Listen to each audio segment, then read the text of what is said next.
เดินจุดไหนมา11 วันตามดีเวียงต่างยันจงอุมนามมสาเอาเจ้าเขาเลยมาเปิดปีปังตราวิปัสสนาอุดมมสาปกรรม50ไป6นั่นแหละคำนี้พองเบอร์สุก็เอาหา ไปโหตราไปทำตราในเฮาห่มกันส่งไหนครับเอาเมตตาซ้อมกันกว่าเมตตาไว้วางกุศลนำให้กันเลิศดังเป็นเมตตาสละอมหอมเบาให้สาวหลอดที่เกี่ยวสตาวาตังเสให้มุสตอนเดือสึงกาเย็นสาวดานาตังเสให้มุสตอนเดือสึงกาเย็นวิยาวิสาตังเสให้มุสตอนเดือสึงกาเย็นสังฆาสาวตังเสให้มุสตอนเดือสึงกาเย็นเป็นทรงยินมาเมตตาตราเอาหากัดเย็นสาธุ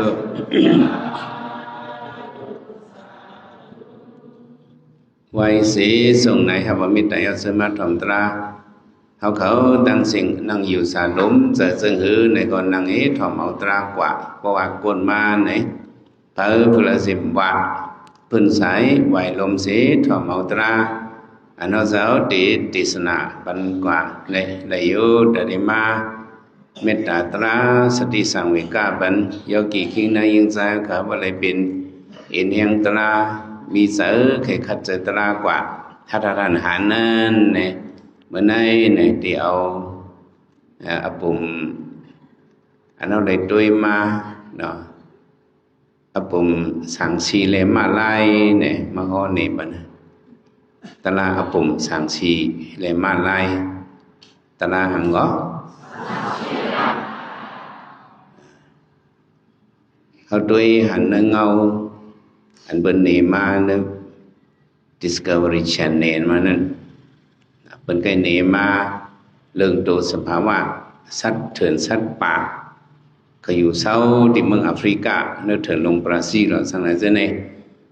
กุฏิกุตังเป็นไทยห่างมันมากำนำได้ก็ลองตัวอยู่เนื้อนำได้ก็ห่างเลิกเลยเนื้อนำเขาไปถืออยู่เซาเกียนสั่งอันอยู่เนื้อกล้องสัตว์เจออยู่เนื้อกล้องเขาไปถืออยู่เซาเกียนสั่งเจ้าเนี่ยเขาไทยมาเรื่องสังสีคือเรื่องสือเรื่องนกหวานคือปลาหวานคือจะเป็นไทยมากูมิวเป็นเห็นด็อกเมนทารีเลยเป็นไทยก็เนมาเนวิดีโอซะเนี่ยกูบอกได้ด้วยเนทีวีตีเหลียวได้หันมาเนพงเอาแล้วพงเอาสั่งเอาซะเนี่ยก็มันเกิดขึ้นมาแล้วก็ด้วยหันยายสังเนี่ยสุก็ว่ามาไล่พงหนึ่งเนี่ยอยู่ซ้อมกันไปสังสี3 ตัวสมาเปิดง่อยกินมาไล่สังสี3 ตัวมาเปิดกินสังมาเปิดง่อยกินมาไล่เฮียงเนี่ยมาไล่เนี่ยสังสีเนี่ยตึงอยู่มาเป็นตั้งกินเฮาว่าจะไหนนั่นเป็นอุบัติเนื้อเถื่อน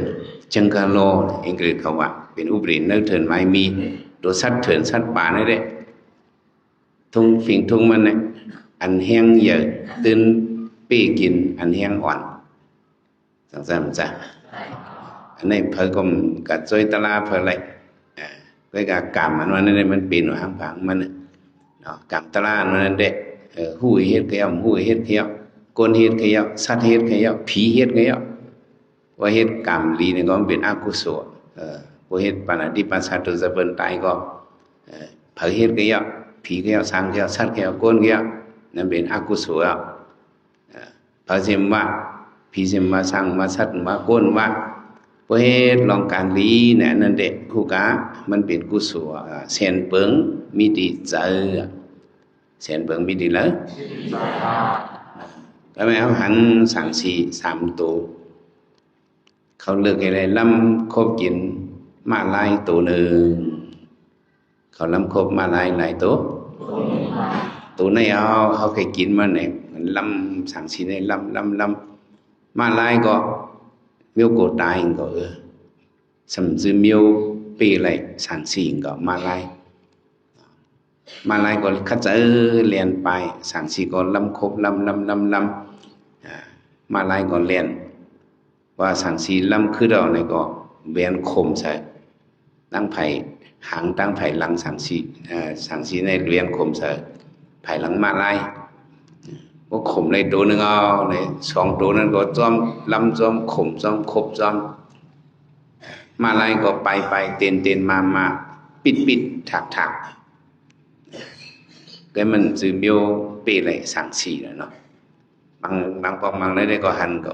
mà lại bịt nha sáng xì kiểu sáng xì vô măng có miếng có sáng xì măng đồ có bột đáy có miêu cái anh áp bụng họ này đấy haoมาลายเนี่ยมันปิดสังสีก็มันตึกสังสีสามตัวในลำครบมันขมเลยขึ้นเลยในกองหลังมันเนี่ยก็สังสีครบไผ่หลังมันครบหางมันครบกลุ่มมันครบขามันมาลายก็รักโทษรักท่าได้เรียนโดยติ๊กสังสีสามตัวก็ปล่อยในเฮาไล่ตั้งกินเฮาในจนมาครบกับบุตรที่กินนั้นกำเลื่อนสุดมาลายก็เข่งตาเลยสั่งสีสามตัวก็ครบกินตัวมันปอดเตอเนี่ยครบกินตีนมันหางมันไปเนี่ยเสียงกว่าครบกินป้าปุ่มมันเปี่ยมมันครบกินป้าตีนไผ่นาครบหลอดคอมันเนี่ยกินกว่าสักเม็ดกำเนินมาลายก็เลยตายเป็นเหยื่อสั่งสีกว่าเป็นเหยื่อกว่าในเขาหันด้วยเนื้อตาเขาก็ทำในด้วยเนื้อเงาตรงเนี่ยก็เขาหันด้วยจนเขาจะไข่นี่กว่ามาไล่ในสังสีลายตัวลำคบมันมาไล่สองซ้ำไปรถไหลสังสีก็มันก็ว่าเป็นตั้งกินเขาเนี่ยเขาก็คบกินเต้ๆว่ามาไล่ก็เลยตายสมจัดกว่าอันนี้เขามาเอาตอนสอนทางเนี่ยเขามาด้วยมาไล่ในเนี่ยเหมือนกันทั้งเพราะว่าสุก็เ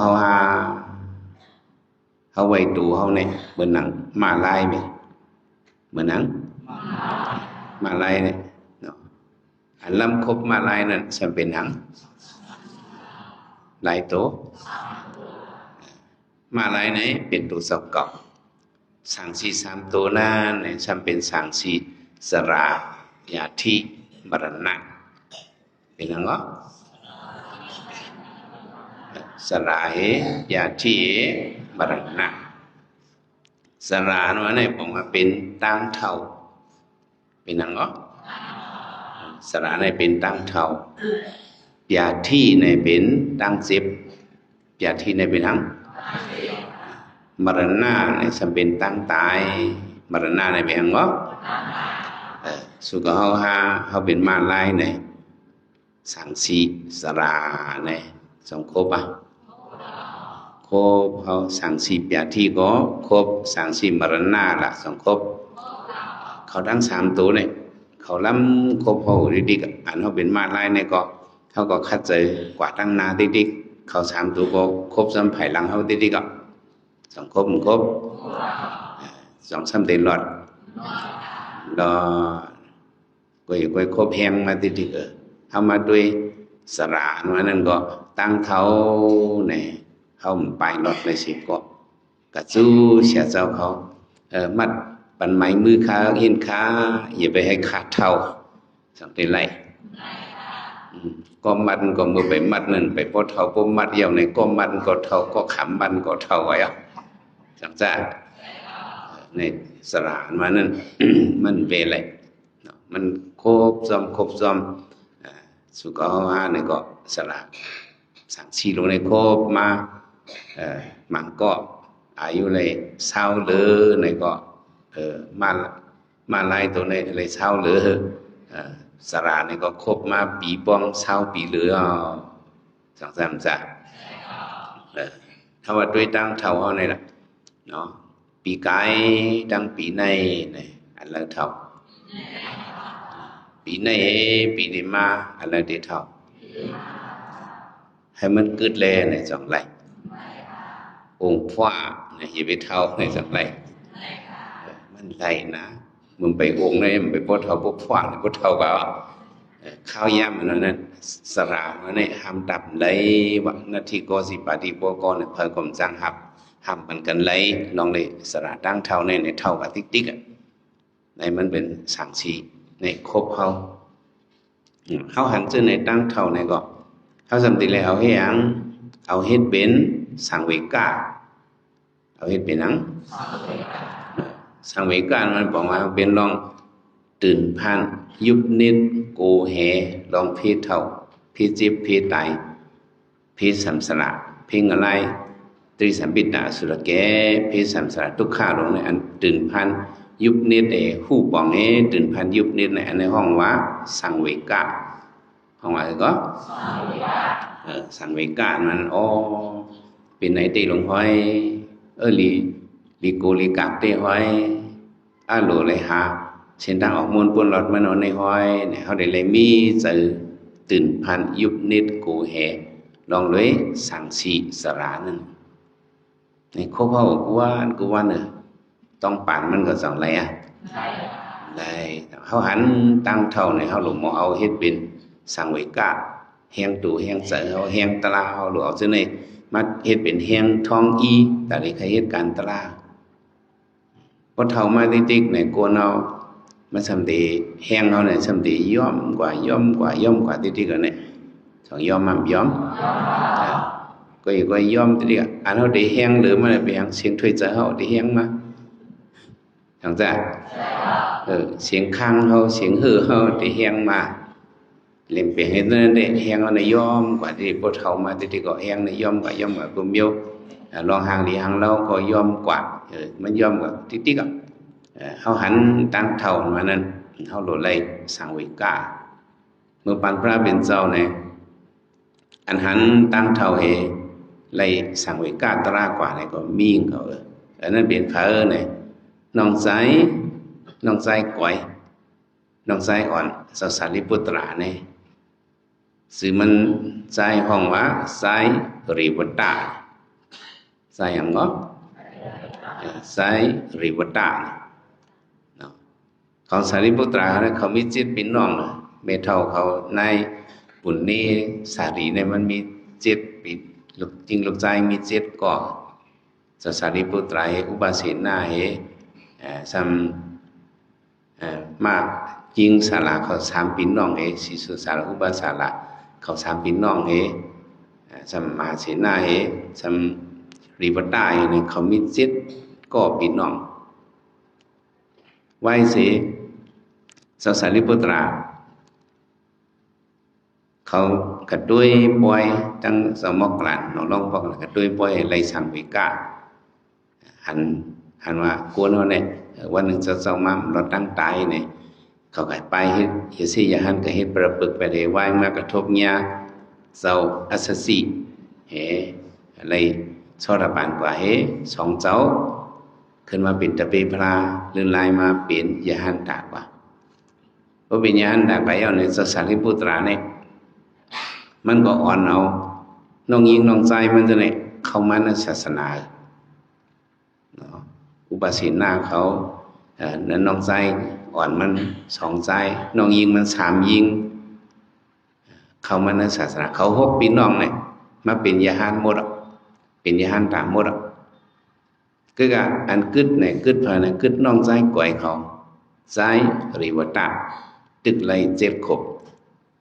หลายๆขบ2 ปากก้อยไปก้อยก็การสารีปุตราเนี่ยก็ว่าน้องลื่นก็เนี่ยก็ลูกคัดเจอเอาให้มันเข้ามาในศาสนาบ่อยู่กับจอมเมเฮาอันเป็นเมปุ่งหน้าเนี่ยสัมเป็นมิจฉาทิฏฐิยุ่มพิษไว้สัมยุ่มไม่คนสังไว้อันนี้ยุ่มพิษมันก็สังหลักบันดี สอยหันเขาในเมืองราชจุกุฏิกุตังพระเป็นเจ้าได้ปิ้งยาไว้วะพวกอุเมปันอักขวังลูกหลานเปิ้นนั้นตักเต็มแล้วเฮ็ดเป็นเจ้าสังตักเต็มแล้วเฮ็ดเป็นยาหานมาจังไหนอ่ะก้อยกาแม่เฮาเนี่ยนายสารีปุณนี่เนี่ยสัมเป็นมิสัตติทิแต่มันได้ขว้างปันลูกมันให้มาเฮ็ดนุ่งเหลืองเนี่ยมันเต็มปันก้อยกาเก่าเป็นปีไอใส่ริบตานี่แหละเจ้ายาหานเขาสู่เจ้าบ่หันน้องใจค่ะมาเฮ็ดยาหานมาเฮ็ดเจ้าสังมานุ่งเหลืองเนี่ยคักขว้างปันเฮาเจ้าเขาเอานุ่งบันเสกรรมเนี่ยมันสังไว้ในปังกุมสังขะจังไหนเพราะนั้นเมเขานายสารีปุณนี่ในซ้ำกูลูกใจอ่อนมันกูลูกใจก่อยลูกใจลื่นมันเนี่ยกว่า2 ปีไอปีนางมันเนี่ยนางฮื้อเต็มกว่านั้นเนี่ยเมเท่าเขาเนี่ยก็จบข้อไก่เฮ็ดที่คิดจบข้อไก่เฮียงเนี่ยเอาใจหรือวัตตาไหนเตนาขึ้นเอาเฮียงอายุหลายขบ7 ขบเนี่ยเอาเตนาขึ้นปันเมืองกะลาเนี่ยมีเตอายุตึกเล็กก็เขาเตนาขึ้นปันกันเขามีอุเมเขาเอาปันกันเขามีคือมันเตนาขึ้นกบกูบันใจหรือวัตตาดังลูกเปิดก็7 ขบนั่นน่ะไม่อึกตึกอึ่งตึงก็กึ่งกันนั่นน่ะเนาะอึ่งตึงอึกตึงก็กึกกันนั่นน่ะมาเตนาขึ้นนี่ก็ย้อนลูกเปิดมาดีวันเนาะห้องมาดีวันเขานารันตาเนี่ยขี่ล้อลงมาก็ไม่มืดเตเฮ็ดป้อยปังแขกดีวันเขานั่นเนี่ยทุ่งสามปุ่งหน้าเขาเนี่ยเขาทำอะไรกันโตคนเฒ่าคนแก่จังจ้ะคนอายุเท่าแก่ในกันโตกว่าเอาความปันป้อนมังกลาปุ่งหน้าเขาทำอยู่ว่ายึงอายุเยอะสังว่าอะไรกันโตแค่นมีมังกลาลีเขาก็ได้อายุยาวเหมือนเขาอยู่เช่นนั้นแหละอ่อนเอาลูกคอยเหมือนดังลูกเปิดเหมือนเป็นริบได้ดังมีนางมันตึกกบกูกันนั่นอ่อนกับกันโตเมเท่าหมอนเขาก็เนี่ยภายนางยิ่งนั่นมีเมหมอนเขาเมหมอนเขานั้นทำอายุกะหือยาวปักใบเศร้ากะหือจงยาวดียาวว่ะยาวปักใบเศร้าเอาในกันโตเมเท่าหมอนในเอาลูกคอยมาลูกเปิ้ลมากันโตโหลูกเขาก็เก่าลูกเก่าด้านไปในกันโตเมทัลมอนเมทัลมอนก็2 ก้อนล้านหอนเขาลีนหอนเขาร้อนหอนเขามากันโต2 คือผมมีในก็ให้เลยหักกันเจอด้วยเท่าอายุยืนยาวอยู่บอกเขาเลยคนอายุปากเศร้าในปลัดกว้าง2 เดือนเจียว2 เดือนปีกลางมัน2 เดือนหยดกลางหยดอย่างให้อายุเขายาวบอกเขาหมดบอกซื้อหมูสังเกตชาถูให้ยาวซึ่งให้กำขาคนมายันสู้ปัญหาอายุยืนยาวอยู่ปากเศร้าในน่าจะโจมาเนาะลองโจมหัวหน้าลูกพอก็แค่อาศัยยาวอายุยาวไปกำแค่กันใจหรือวัตตาเนี่ยเขาจะเป็นคนมีบารมีเยอะมีอย่างก็มันก็ร้องตัวเมทัลอายุกะปากเศร้า2 เดือนเล่าเถียงเป็นเล่าทิ้งไอ้นั่นเป็นเล่าหังเล่าทิ้งไอ้ไม่หังหน้าให้ลิงเท่าเมทัลนั้นปากเศร้าแล้วดื้อหูนังห้ามเนาะคนโอ้หอกกูเชียนเนี่ยดื้อหูนังห้ามจะมาก้อมกูโง่หกหัวเขา2 ขวานั้นมันโกงไอ้หัวเขาพวกขึ้นปวดก็โหมเลยก้อมือนั่นน่ะเป็นก้น3 โหนั่นทำกลางสันลุยน้ำกายเยอะบื้อยืดให้อายุยาวเหมือนเก่าเนาะปากเศร้าใช่หิวได้ด้วยหันมันตกใจกว่ามันเป็นยังอะโลมีเท่านี้ปากเศร้าอะไรปากเศร้าขึ้นด้วยมีหมายอ่อนมีเหมือนนั่นน้องยิงอ่อนเขาในก็มีเขาในก็เพราะอายุมันเต็มมาปากเศร้าก็ที่เหมือนในอยู่5ว่ะทุกอ่อนให้ถามมาเนี่ยที่เหมือนในอยู่5 เขาซึ่งก็ตอบว่ามันเกินเอาจังได้เหมือนอ่ะเหมือนเจ็ดขวบได้ตึกหนุ่มๆนู่นๆวัดเท่าปากไปเช่าในได้ตีเหมือนในอยู่ด้านในตกใจก็ไหมเป็นสังเวก้าน่ะเป็นนางงอกอะโลบ่หันจังไหนได้อะโลหนุ่มก็ติเท่าในตอนกันว่าจอมเนี่ยห่างพังเล่าหนุ่มมุ่งสุมไว้กอบรอถึงลื่นสุดตั้งเท่าพุทธห่างพังเล่าหนุ่มมุ่งสุมไว้กอบรอถึงลื่นสุดตั้งเท่าพุทธจังได้รอดเท่าสั่งฉีดสระนี่คบกินกูวันในติดเท่ากับเหมือนนั้นใจอยู่ตาลูมีเก่าในก่อนติดเท่าซึ่งในเก่าก็สำติดเท่าซึ่งในเก่าก็ได้จ่องมันใจจ่องได้รอดเท่ามันก็วนเงี้ยอ่านโอ้กอบในกว่าปีไอเก่าสารีบุตรปีนั่งเก่าจะไหนเขาไปก็เฮ็ดยาหานอันนั้นเขาไปเท่านี่วะเขาไปยังพวกnày cậu có tiếp tất đó cậu có đi quả cho trên trang pi cậu này mình tiếp tất nó sẽ mình bắn bắn hụพวกnày có cậu cần đo mệt thao yo này on cần khí lòi mưa khơi đi hoàn cậu là lăn taใจเรียบตาเนี่ยขี่จอมลูกเปิ่มันขาสองก็ขี่หล่อลำเร็วหล่อมายาธาจันก็บนจอมกันเป็นแถวบนในลูกเปิ่มือเบนจอมเชิมมันเด่มเปียวสังเวก้าคำไม่โน้นั่นเสริมมันเปียวมันก็ดีที่ปริเยเขาให้บนไปหลอดอะไรเนี่ยอย่าไปให้ถึงเฮือนให้เขาไปหลอดในจำตังอย่าไปให้เปิ้นลามหูไหลนานเนี่ยพวกว่าตันนั้นมันใจว่าคืดรอกำเฮียงละลูกเคยมาต้องห้องบอลีเนี่ยวะใครเฮียงละใครลีปังเนี่ยวะใครยังบอลีปังในสมุนเขาเนื้อยุ่มวันนั้นน่ะความเต้ในสมัยกว่าลีปังสมุนเขาก็เลยสมหูปองกันหนูเนาะเฮียงก็มุสมากะลีปังมุนเขาเนื้อยุ่มล่ะเนาะมุนเขากับเนื้อยุ่มขึ้นมาไอ้กำขึ้นมาขี่หลอกกว่าเฮหึงต่างๆคือแทงกำไม่ต้องก็เลียใครลีปังแทงมุนเขาเนื้อยุ่มตัวเดียวมันก็ถามว่าลูกเคยเหมือนเขาในแกกินหางม้ามผู้ไหนแกกินตั้งกินจีนอะไรต้องดูเวลาอยู่เห็นไหมวะcái này này quả cái cầm phòng có không mưa là cầm phòng bơi lại lo bên buồn mưa thao này lo bên có buồn mưa lo u không mê không buồn mưa bị nòng nó bên buồn mưa lo khám phổ mê này đốt lươn bên nào các bạn hỏi hàng bên mua đó quả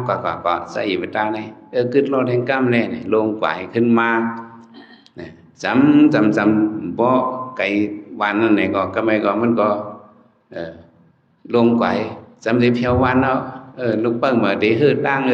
มือทาเลยเขาเดี๋ยวมาจำไผ่หลังเดี๋ยววังว่าหยานมาหนึ่งอย่างเช่นมันจะคอยคู่เงินคู่คำเห็นมันก็ลงว่ากะหรี่ปังเราก็ไม่ได้ไก่ยังกะหรี่ปังเนี่ยว่าเป็นหลอกว่าเป็นเขามือทานะลูกเคยมานะมือขนาดกั้มมากขาเอ็นล้ำมากขึ้นดูเนี่ยวะเป็นมือกับเพียวดีมึงนั่นวิ่ง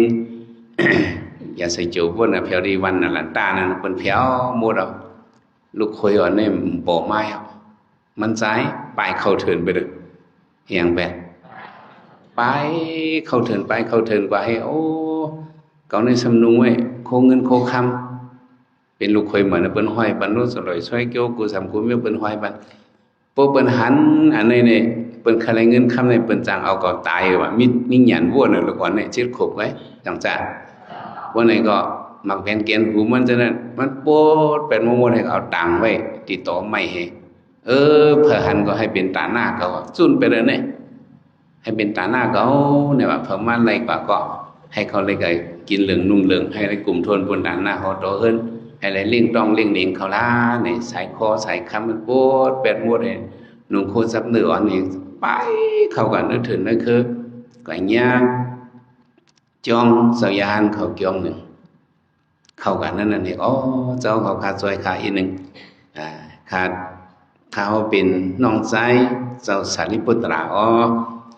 ขำใครอยู่นะเพราะว่าคนเฮือนเนี่ยขับไปมาเอาค่ะลุงเป็นสั่งให้กำคาเจ้าฮันเขาว่าโอ้เป็นลูกล่างเถอะบ่ฮู้แม่มขว้างปานนี้ห่มเลยเอานุ่งเป็นเจ้าสางลงว่าจังไหนก็แม่มีเจ้าแขกป้าหนึ่งสำลุงเนเวียงมาลุงเนเวียงมามันก็เลยยินความเจ้าสารีปุตราโอ้นี่เป็นน้องใจเจ้าสารีปุตราว่านั่นเนี่ยปีไอ้แต่ก็สั่งไว้ปีไอ้เนี่ยเป็นปีความมือพระเป็นเจ้าสั่งไว้แล้วว่าน้องใจมันใครเข้ามาในศาสนาเนี่ยให้เอานุ่งปันสางเนี่ยปีไอ้มันสั่งไว้เอานุ่งปันแล่เนี่ยเขาก็เอาทาโหมันใจเอานุ่งเป็นเจ้าสางไงมันเจ้าก็อยู่ดีนึกถึงน้ำลงตีหนึ่งไงกูเป็นมาเจอมันก็อยู่นึกถึงน้ำมันคัดเจอการตรามันเจ้า7 วันไงเนี่ยมันเจ้าเป็นยาหันตากว่าเป็นอังกว่าในมันเจ้าเลยสั่งไว้ก้าหันลองหันลองตั้งเท่าตื่นผ่านกูแหสั่งศีสระครบนั่นเองเลยมันจะไปเขาถึงในกับเหตุการณ์ตราสมาสุก็ว่าเขามาเหตุการณ์ตรามันนั่นก็เขาหรือมีลองสั่งไว้ก้าหรือมีลองหันสั่งไว้ก้าตื่นผ่านยุบนิดเพสระเพปยาที่เพมรณะกวนเอามังซื้อฉันปุญญาเพเจ็บไข่ในอันนี้ก็หรือไรเอาสั่งวิกาสุก็ว่าก็หลอดรู้ตั้งเจ็บตั้งไข่ในมาบอกมาก็เขาเป็นเตเป็นว่าเนาะเป็นตั้งเป็นนาวคือกระตุ้มตื้อสังสีเมียวคือก็เป็นอุบิเหตุสีเมียวเนี่ยเพราะจำตายก็มีก็ว่าคนเขาสั่งจัดนั่นเป็นหางสั่งสีเปียที่ครบเขาสั่งสีหางครบเขาสั่งสีเปียที่ในครบเขามันก็ในสมมติจำเตตายเป็นว่าเป็นสนันมาเนี่ยคนเรากำพองก็ตายกว่ากำพองเสื่อมตายเนี่ยก็มีสังเวก้าอย่างว่าเป็นว่าจะหือมันเขาเรียกว่าสังเวมาปาตยามาชาเน่ความตยาสันติวาเนี่ยมันเกิดมาจำเนี่ยสังเวก้าอัมปาตลาอย่าไปหา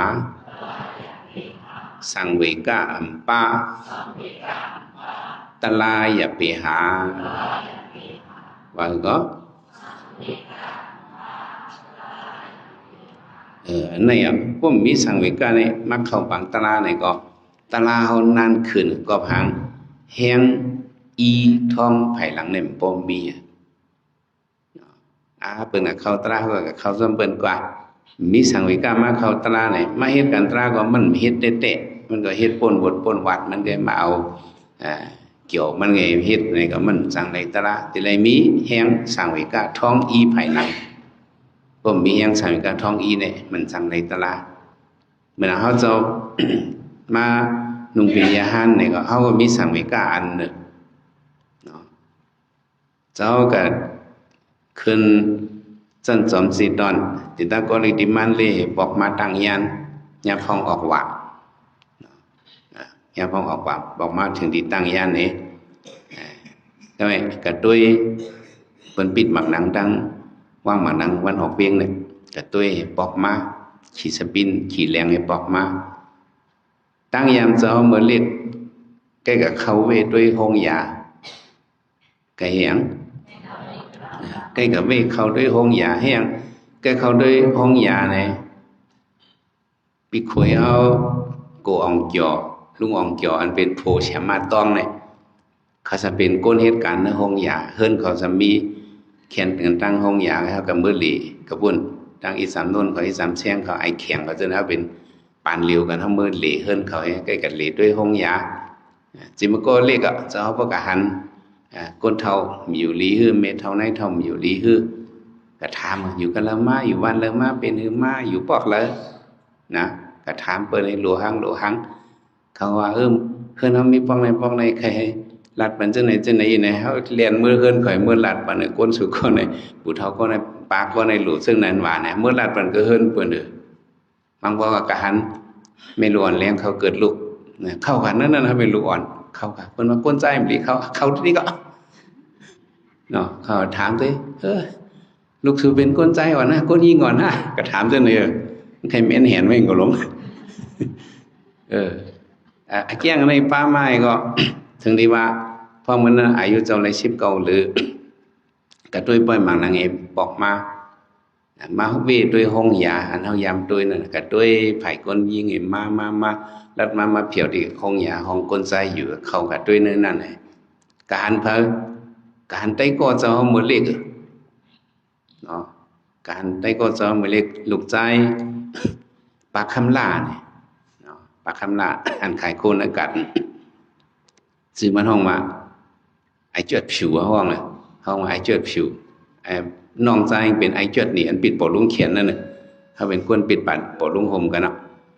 การไอเจิดผิวเนี่ยเขาจะมีจำกันเราถึง6 ด้านเนี่ยเขานั่งของเลี้ยวกันปั่นเลี้ยวกันนะซื้อมันตั้งซื้อมันมันบ่เปิงกันซื้อมันเป็นต้านหลุยน้องชายเป็นโซหลุยพี่ไอ้เป็นต้านหลุยเขาซื้อจะมาติ้งหลุยพอเปิงกันติ้งหลุยต้านหลุยซื้อเหมือนกันเมื่ออยู่ขั้น6นั่นไอ้ต้านหลุยไอ้เจ้าผิวนี่วิบากกามันมีเอามันปอมามือแบ่งตึกสอนลิวนะปอมามือนะค้าในให้ได้จะปีนร่วมเลยเขาจำในโกงร่วมไอ้โกหงพัด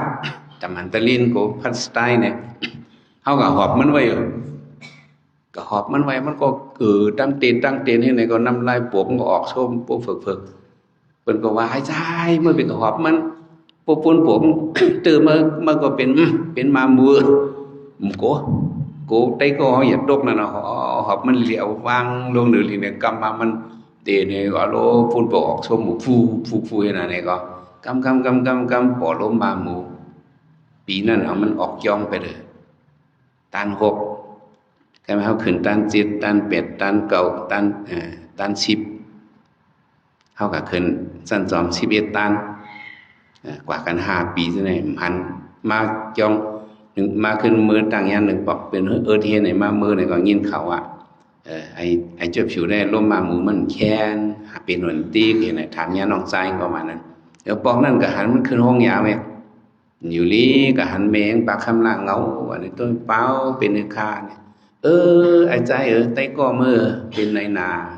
เป็นกินหนาวปอกในเนี่ยมันก็นอนรับไปปากคำลาว่าเจ้าผิวไต้ก็มือติ้งหลุนไอ้ใจมัดจ้ามันก็มืนตายด้วยบงมืนตายด้วยจอมันว่าจังcon bu đi con mau nàyว่ะเอาก็นั่งอีนึงเลยเนี่ยเจ้าก็หอบมันเนี่ยเอานั่งยิงมอนโหเฮเป็นคือล่ะป้าเนี่ยหมูมันเป็นไอ้ยาตันคือก็แค่ไรใช่ไหมเขาก็โดยมันเนี่ยขึ้นปอกมามือเอินอยู่แทนหลายวันไงมันไอเจ็บผิวในเสียงเอาในยินข่าวจังไหนเขาตกใจกว่าจือมันเป็นตานหลุนเขาจำเป็นติงหลุนจำกันไว้ในวันนั้นซึ่งหนึ่งมันตายก็นี่ก็จังตายก็มันติดเกี่ยวเอากันในก็สำว่ามีปล่อยขำตรงละผ้าติเฮ็ด45 วันหลายวันพอเขาว่าได้ขำจ้างขำปัญญาเนี่ยเฮ็ดเป็นปล่อยหนังตะลาเนี่ยจังหวะพอมาทำเมื่อสังใครนุ่งว่าใครนุ่งก็ปอเพราะนั้นก็เขาก็มานุ่งยาฮันเนี่ยเขามีไว้สั่งไว้ก้าเขาลัดเพิ่งก็เขาก็มานุ่งยาฮันเนี่ยคัดเจอการตะลาไอ้เจ็บผิวก็เป็นก็ป้วนมันสร้างเกี่ยวเป็นเนี่ยอีงามว่ามีเฮียงสั่งไว้ก้าจังไหนเนี่ยเขาเฮ็ดตะลาก็เขาป้าเสือป้าคอเฮ็ดเขาเฮ็ดเจริญจลาบอกว่าจังไหนกันจังบอกว่าเขาฮัดจุนเนี่ยเฮ็ดสารีบุตรขาหมอกลานก็เหมือนในเอาหนอลองอุบัติสักกนิตาขาสองก็ข้าก็มีสั่งไว้ก้าก็ไปกับเฮ็ดอย่างเสียเขาเป็นลูกไส้เสถียรนายสารีบุตรนี่มากเขาจะไหนอุเมสารีบุตรขาหมอกลานเนี่ยเขาเป็นเสถียรในวันเป็นเสถียรลงที่ว่า เมื่อสารีบุตรเอาปรินิพพานนั่นเนี่ยก็เป็นเมมันนายสารีบุตรนี้เนี่ยสะเทตันหือเนี่ยตาที่สร้างเกี่ยวลูกใจมันอ่ะลูกใจมันเนตรามันเป็นซอดตาป่านี่มันป้องใจแหละมันเลยตลาไปเนาะถึงนี่ลูกใจมันหลอนกว่านะมันเฮ็ดป่วยสร้างเกี่ยวมันเนี่ยเปียชัดเริ่มลอกอันเฮ็ดบรรลุใจเนี่ยนายเสตีเนี่ยเอาหางเฮ็ดเนี่ยเอาคำเฮ็ดหมดเลยเอาหางเฮ็ดหมดเฮ็ดเปียชัดคำลงเดี๋ยวว่าเฮ็ดสร้างเกี่ยวลูกใจมันเนี่ยเปิ้นมีแต่มีว่าแห้งเนี่ยหนอลองสารีบุตรเขามอกกลานเขาพาเป็ดจุนเป็ดไหลลองเลยสิจิมเขาเท่านั้นเนี่ยเขามีแห้งสังวิกาเยอะมีอย่างเยอะสองเจ้ากะตุ้ยปอยกะหันเมแซงจัดแซงเขากาเวียนห้องเฮ็ดหมอสอความตุ้ยอยู่ซึ่งนั้นเนี่ยตุ้ยปอยเสียดาก็คนนั้นเนี่ยตุ้ยเหมือนกันเหรอตั้งหันเหมือนกันอีสังเหมือนกันสารีบุตรหนอลองอุปติสสะกะกอลิตาเนี่ยหนอลองสารีบุตรค่ะมอกลายเนี่ยค่ะตุ้ยปอยขาอุบกันได้ก็หมดตุ้ยรู้โกนมาตุ้ยปอยเหมือนล้านป้านแสนเสน่ห์โปแทงปากปีเนี่ยcứ thế có cái này và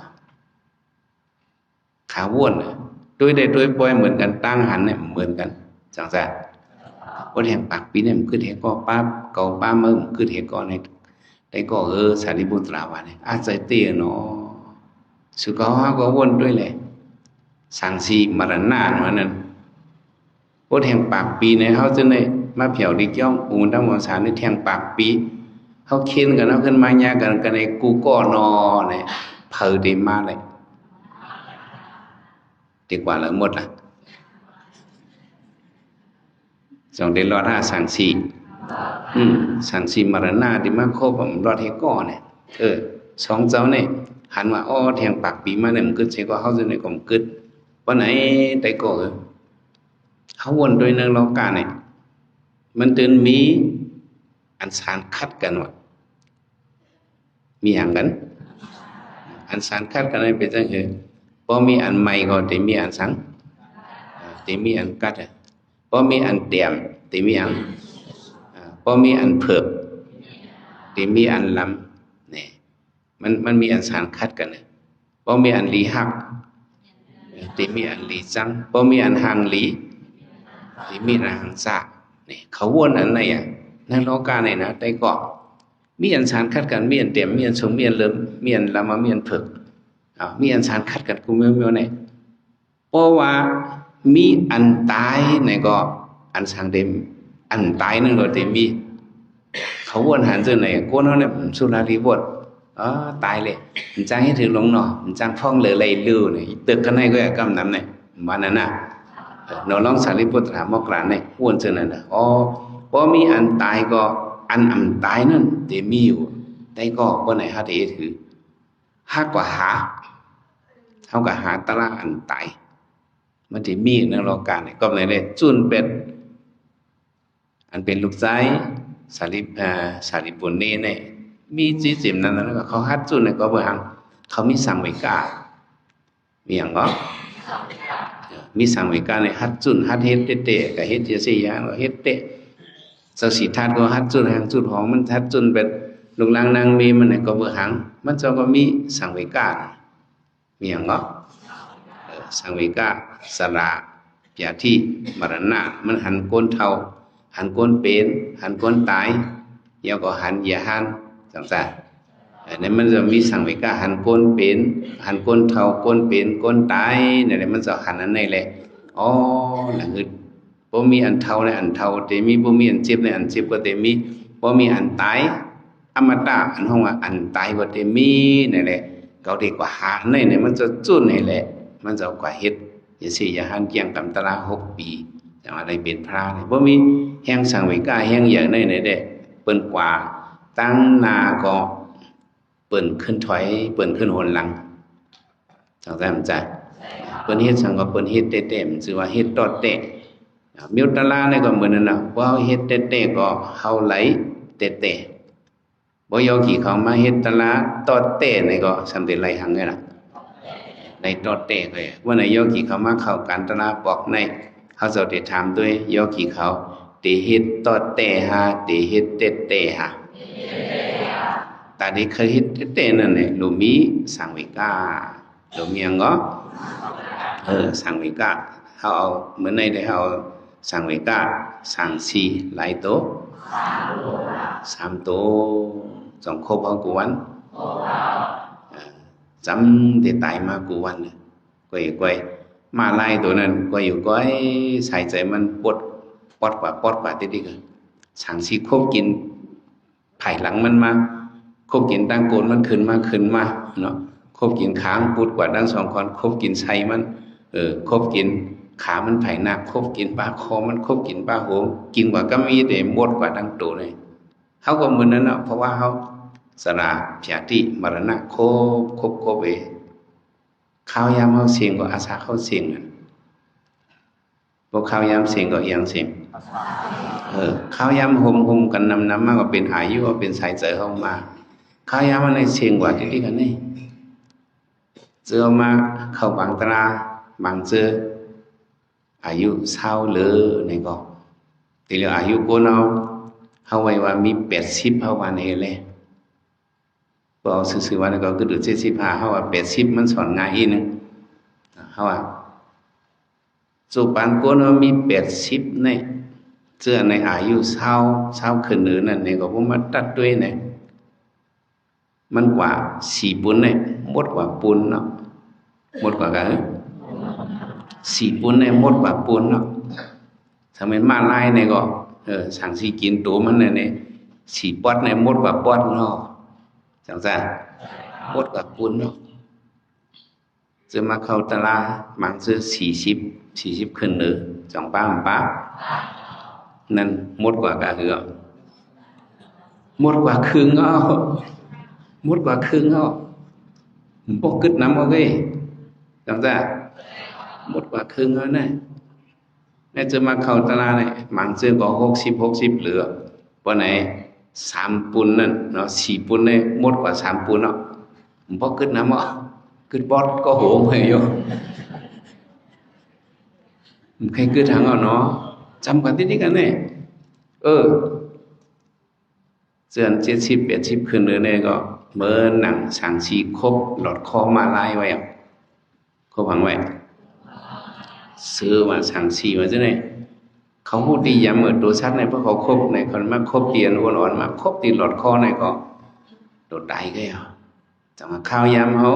บ่กึดนำเอาอ้วนตุ้ยตัวเผิดตัวมันน่ะกว่าครึ่งไปเอาเฮ้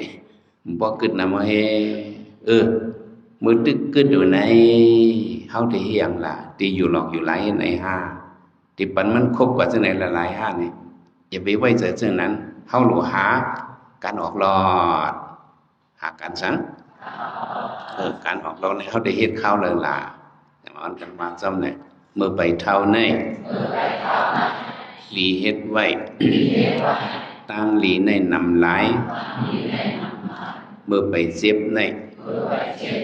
หลีเฮ็ดไว้ตั้งหลีในนำหลายมือไปตายในหลีเฮ็ดไว้ตั้งหลีในนำหลายเขาได้เลยเฮ็ดอย่านำมือเฮ็ดก็อย่าไปเฮ็ดตอเตะหรือเฮ็ดเต้พวกเปิดข้าวยามติดๆก็หมดกว่าติดๆเอาพวกเฒ่ามาเต้ๆในใครเฮ็ดสังก็มันทางห่างมันอาจเดิงถึงความตายเอากูบอกว่านั่นน่ะมันทางห่างเฮ็ดบ่ตึงหนุ่มตึกกำไปบ่เฒ่าเต้ๆไปตันจิบเต้ๆไปตันตายเต้ๆนั่นน่ะเด้โดดใส่แห้งสมาใส่แห้งในเฮ็ดเต้ๆเฮ็ดตาหน้านี่ก็ลูกเฮ็ดฮัดๆเดียว2-3จังนี่จังเฮ็ดตาหน้าเฮ็ดฮัดๆนี่เป็นจังหือล่ะในโยกเขียวเขามาเขาการตรานี่ก็คาถาโหตุสตัง2ปองเฮ็ดตาหน้าอิสตาโคลุปุโสวังปัน ตามติพระเป็นเจ้าติขายาวเนี่ยเขาจุนหลุดตัวเขาก็จุนหลุดเต้ๆโยกีเขาอย่าไปจุนหลุดนอเต้ก็ให้เขาหลุดตัวเขาเขาตอนในหลุดมาเนี่ยก็ขันตาเขาย้ำนังตราหนึ่งสูงมองเนี่ยเฮ็ดเป็นอิสระฐานะฐานะหังอิสระฐานะบอกว่าเป็นโคหลุดดังเนื้อไปด้านฐานะเนี่ยเป็นโคหลุดดังนอกอันนั้นหลุดเขาคือหลุดน้ำมือไพ่เต้นหลุดโคหลุดตั้งหลุดตั้งตาจะเนี่ยเป็นไปด้านฐานะโคหลุดดังนอกอันโคหลุดดังนอกเนี่ยหลุดไงบ่มีสามีจะเคยหลุดให้มีคนหับขังตั้งหลุดให้หลุดไหนอันหลุดหยาบเนี่ยโคหลุดดังเนี่ยโคหลุดตัวเขาเนี่ยหลุดหยาบเข้าใจมั้ยจ๊ะสู้มาหลุดในกูก็ตัวหรอกกูก็ถามตัวได้ก็เขาโยกีเขาก็ยำปัดสู้เปิ้นกว่าปีนี้เขาก็เข้าปังตลาเนี่ยพวกก็โจ10ก้อนในประมาณ1ก้อนในมันเนี่ยเข้าใจพวกก็โจในฮัลโหลลิงไผ่ไปตั้นเนี่ยไล่ๆกันแกเห็นได้เวลาแต่ที่มาหลุดตัวนี่มันง่ายๆแต่เอามาเฮ็ดการฐานะเขามาเฮ็ดอิสระฐานะในเนี่ยก็เขาหลุดพัฒนาฐานะหลุดพัฒนาฐานะจะสั่งชีไปกินหมดเนี่ยหลุดฮัดจนหลุดโยกีเขาวันนั้นน่ะดูบรรพระเป็นเจ้าค้าตำวางไว้ก็เนาะเหตุการณ์ตรายท้อมตุยละมันติขึ้นมากลมาเจ็บมาแกนมาเนี่ยก็โยกีเขาไว้เจอว่าซึ่งเขาหลุดเอาสั่งชีใครกินปล่อยให้กินล่ะเนี่ยจิ้มนั่นเป็นสั่งชีครบนั่นสั่งชียาที่ครบสั่งชียังครบสั่งชีให้แก่เนาะ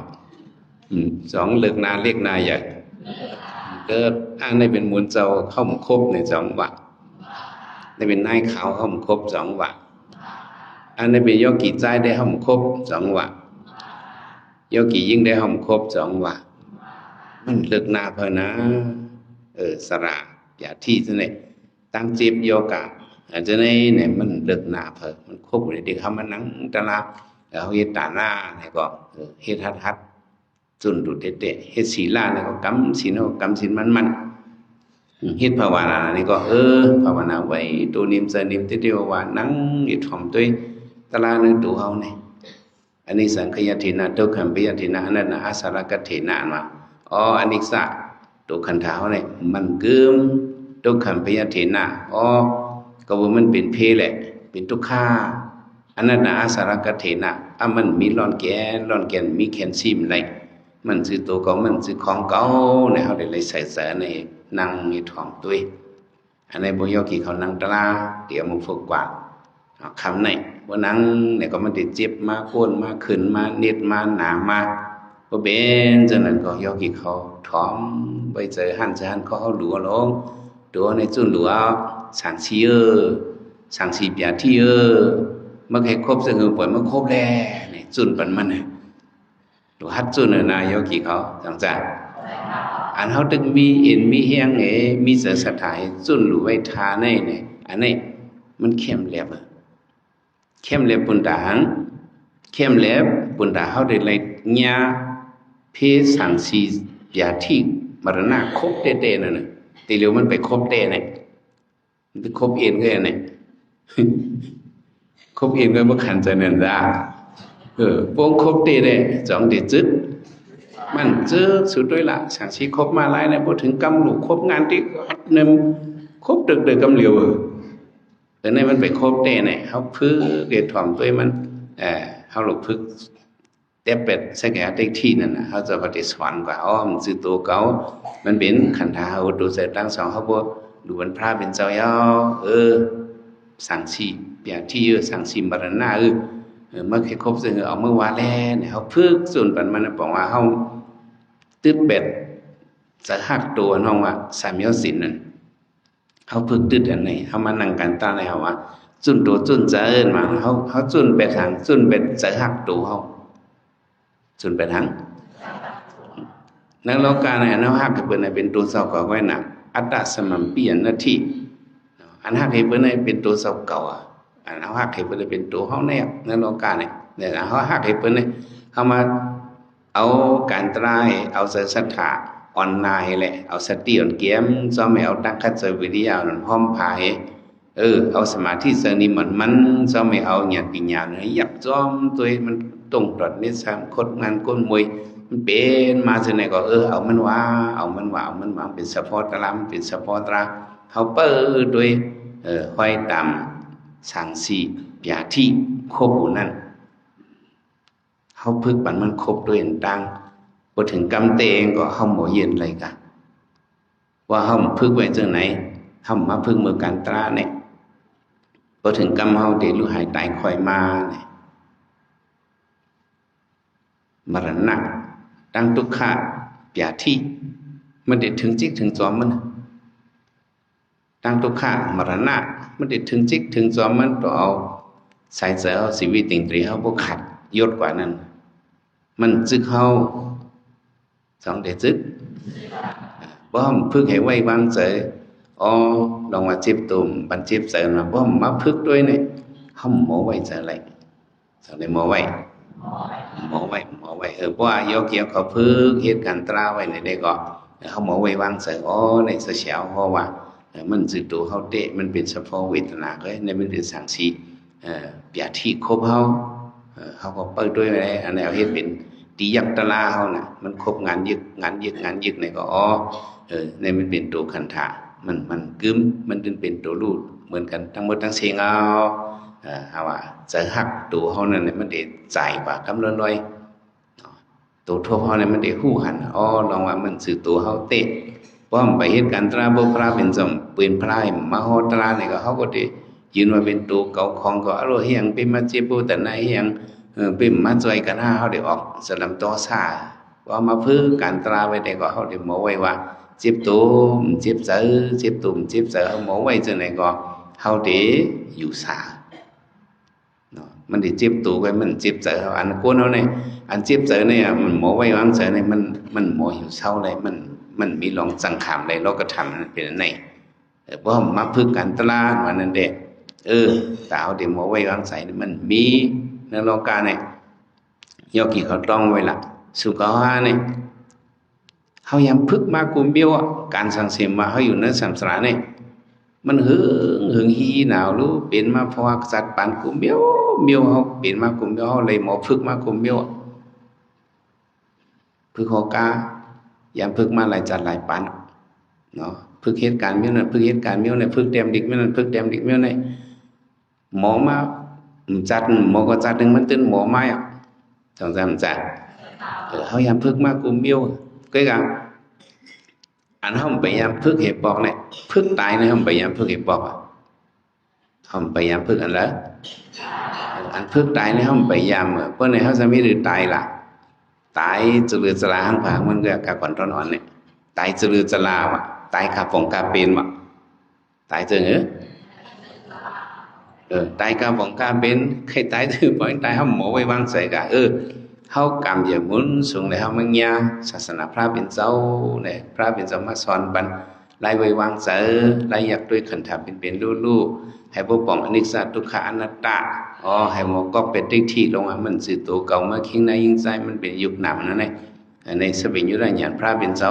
หันถึงสะพอนร่อนทำเลยเอามาตั้มให้ห่อปั่นเฮาเนี่ยเขาเลยมาพึกจัดในเนี่ยอันในเขาไปยามพึกเห็บบอกแหละตั้งสัมสารเนี่ยเขาไปยามพึกเห็บบอกเลยว่าเขายามพึกมาเนี่ยก็เขาก็เข้านิพพานสิหมดแล้วก็เขาไปยามพึกมาเนี่ยก็นั้นแหละเขามาพึกบอกในเนี่ยผู้การมันหยาบโยกีเขาสองสามจ้าหยาบตันคือหยาบ